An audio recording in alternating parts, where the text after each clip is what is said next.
빚이 많아서 개인회생을 신청을 하려고 하는데 신청을 하면 무조건 다 되는 건가요? 아니면 뭐 딱히 안 되는 사유가 있을까요? 이 질문 사실 그 의뢰인 선생님들 오시면 그 앉자마자 제일 먼저 물어보시는 게 이 부분이시거든요. 나 안 되면 어떡하지? 뭐 이걸 제일 많이 물어보시는데 제가 이걸 그 기존 자료를 찾아봤는데 일단 인터넷에 돌아다니는 안 되는 사례를 제가 다 정리를 해왔어요. 정리를 해왔는데 그 내용들이 약간 이론적으로 좀 내용이 난해하게 정리가 되어 있길래 제가 오늘 좀 쉽게 좀 싹 좀 정리해 드릴게요. 그래서 첫 번째, 일단 기존에 인터넷에서 개인회생이 안 된다고 정리가 되어 있는 사례가 이제 어떤 게 있냐면 이게 이제 7가지가 있는데 제가 정리해 드릴게요. 대체로 보니까 채무자 회생법의 기각 사례를 설명을 했더라고요. 그걸 하나씩 짚어보면 이제 첫 번째가 신청 자격이 없을 때입니다. 우리가 무담보 채무 10억 이하, 담보부 채무 15억 이하 뭐 이렇게 규정이 되어 있는데 쉽게 생각해서 내가 채무가 20억, 30억이 되시는 분은 일반회생이나 그게 법인이라면 법인회생이라는 다른 절차를 이용하셔야 되고 개인회생이라는 절차를 이용하실 수는 없습니다. 개인회생이라는 건 채무가 일정 금액 이하인 사람들을 일반회생 절차보다 훨씬 더 간단하고 쉬운 절차로 통과시켜 드리려고 만들어 놓은 제도이기 때문에 뭐 여러분이 이제 담보 채무가 그렇게 크게 있거나 부동산 자산이 많은 경우는 잘 없으니까 10억 이하 이렇게 이해하시면 돼요. 그래서 채무가 아주 크신 분들은 일반회생이나 다른 절차를 이용하셔야 되고 채무가 10억 이하 되시는 분들이 개인회생으로 가야 된다. 그 다음에 뭐 채무가 재산보다 많아야 된다 하는데 이거는 뭐 저를 찾아오시는 대부분의 분들은 뭐 당연히 여기에 다 해당하시는 거죠. 뭐 재산이 10억이고 채무 1억 있는데 여기 와서 저한테 뭐 그거를 저기 상담 받으시려는 분 없으니까 뭐 이런 것들도 별 문제 되는 경우가 없죠. 채무가 10억 이하이고 그리고 계속적 반복적으로 내가 이제 벌고 있는 수입이 있다. 뭐 이 정도 조건만 있으면 신청 자격은 있다. 이렇게 보시면 됩니다.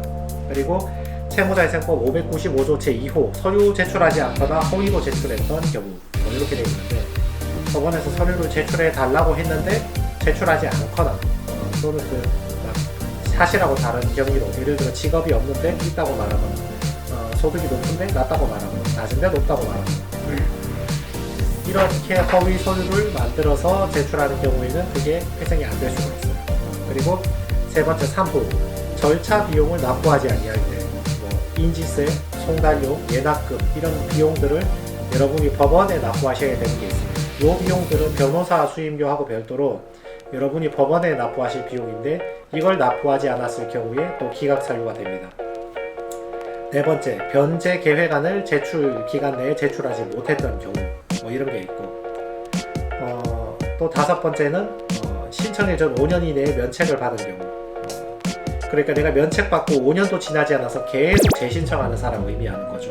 이런 경우. 그리고 채권자 일반 이익에 적합하지 아니할 때 이게 무슨 얘기냐면 대부분 청산 가치가 보장되지 않는 경우인데 내가 가지고 있는 재산보다 변제금이 더 적을 때를 의미하는 거예요. 이건 뭐 법을 떠나서 상식에서 봤을 때도 내가 재산이 예를 들어 3억이 있어. 3억이 있는데 변제는 3억도 못하겠다. 변제는 뭐 3천만 원치만 하겠다. 이게 해줄 리가 없죠.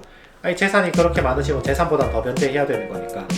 요거 이제 청산가치 보장이 안 될 때. 그리고 마지막 일곱 번째 사유가 신청이 성실하지 않거나 정당한 이유 없이 절차를 지연할 때 뭐 이런 사유로 규정이 되어 있습니다. 이제 여러분께서 인터넷에서 찾아보시는 사유들인데 이 사유 중에서는 여러분에게 문제가 되는 사유도 있고 별 관계가 없는 사유가 있거든요. 제가 하나씩 해석을 해드리면 아까 뭐 서류를 제출하지 않거나 허위로 제출하는 경우 이거는 이제 변호사 사무실에서 어련히 알아서 여러분께 이제 철마다 7일 내에 서류를 달라 14일 내에 서류를 달라 이렇게 알려드리기 때문에 그 기간 안에 가져오시면 되는 거고 그리고 비용 납부 안 할 때 법원에 인지세 송달료 납부 안 하면 이제 그건 당연히 진행 안 해주는 거죠. 당연히 해야 되는 거고 변제 계획안 제출 기간을 준수 안 할 때 변제 계획안은 근데 보통 저희가 신청서 낼 때 동시에 내버리거든요. 그래서 이것도 문제 될 때가 없어요.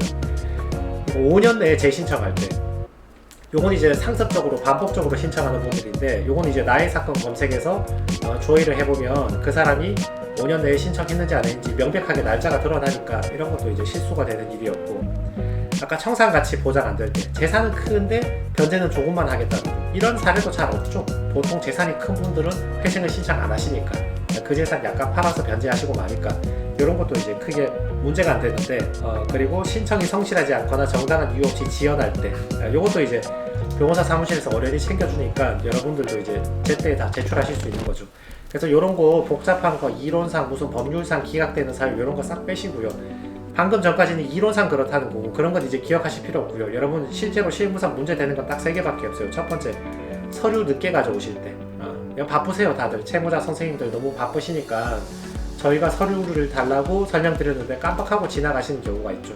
저희가 7일 내에 달라, 14일 내에 달라고 말씀드리는 건 그 기간을 저희가 정한 게 아니고 법원에서 애초에 보정 권고 이제 내릴 때 이 서류는 7일 내에 준비해서 주세요. 이렇게 이제 기간을 정해서 준단 말이에요. 그렇기 때문에 7일 지나도 바로 냉정하게 기각시키는 경우는 잘 없긴 한데 그래도 기각시켜도 할 말은 없단 말이에요. 그러니까 저희가 7일 내에 달라, 14일 내에 달라 저희가 여러분께 설명을 드리는 건데 생업이 바쁘다 보니까 서류를 못 가져오신다거나 또는 법원에서 선생님은 주식이나 도박으로 탕진 금액이 크니까 청산가치 한 2천만 원 더 반영할 테니까 변제금을 3년 동안, 5년 동안 2천만 원 더 내세요. 요런 보정을 내리는데 자기는 그게 이제 못 받아들이겠다고 버티시는 거지. 그래 버티다가 그 서류를 적절한 시기에 그렇게 하겠다고 답변서를 제출해야 되는데 못 해버리는 거죠. 이렇게 서류를 못 가져오시든 안 가져오시든 서류에 대해서 협조를 안 하시든 간에 서류가 기간에 늦는 경우 요게 이제 제일 많은 경우예요.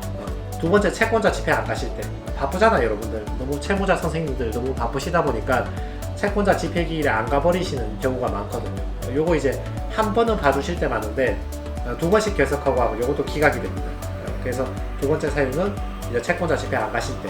세 번째, 제일 주의하실 게 개시 결정을 받으면 그때부터 변제금을 납부를 하셔야 되거든요. 근데 이제 그 여러분들이 그 사이에 다시 실직을 해버린다거나 법원에는 내가 재직 당시 서류를 내서 이제 직업을 다니는 사람으로 인식하고 있는데 여러분들께서 그 사이에 실직을 하셔버린다거나 아니면 그 돈을 안 모아두신 거야. 3개월치를 처음 개시 결정할 때는 3달치를 변제금이 20만원이면 60만원 정도를 동시에 납부를 해야 되는데 요걸 모르고 계시다가 돈 다 써버리고 가진 돈이 10만원, 20만원 밖에 없다. 이런 경우가 있습니다. 그래서 변제금 못 내실 때 실제로 제가 진행을 해보면 개인회생이 기각이 되거나 안 되는 사례는 복잡하게 생각하실 거고 요 3개만 피하시면 돼요. 서류 갖고 오라 하실 때 빨리빨리 갖고 오시고 법원에서 이렇게 하자 했을 때 저희가 최대한 유리한 조건으로 계속 법원의 의견에 반대하면서 만들어 드릴 건데 그래도 하다 안 될 때는 받아들여야 되는 조건도 있는데 그거 안 받아들이고 서류 안 내고 있을 때, 서류 안 낼 때, 보정 서류 안 낼 때 요게 첫 번째고 두 번째가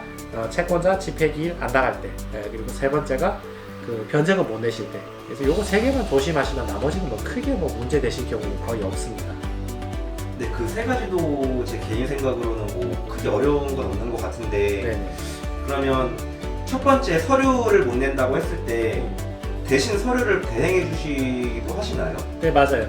저희가 웬만한 서류는 대행 발급이 다 가능한데 그래서 서류를 못 낸다는 게 뭐 바빠서 뭐 서류를 내가 인터넷으로 발급 하나 하면 되는데 은행 가서 하나 받으면 되는데 그걸 못 낸다 이런 경우는 잘 없고 또 아까 말씀드렸듯이 내 사용처를 소명을 해야 된다거나 또는 내가 주식이나 탕진한 금액이 있어서 그만큼 변제금을 올려야 되면 거기에 대해서 내가 어느 정도 2,000원 못 올리지만 1,000만 원 정도 올리는 선에서 합의를 보고 싶다거나 이런 부분으로 이제 자기가 사용처를 소명하거나 내가 이제 어느 정도 합의를 봐야 되는 이런 서류가 있는데 요것 때문에 주로 이제 안 되시는 거죠. 단순히 발급받아내는 거 요건 이제 다들 잘 하시니까. 그래서 이런 부분에서 서류가 이제 잘 협조가 안 될 때가 많죠.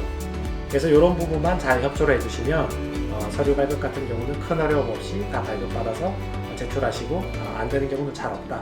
그래서 이렇게 정리하시면 될 것 같습니다.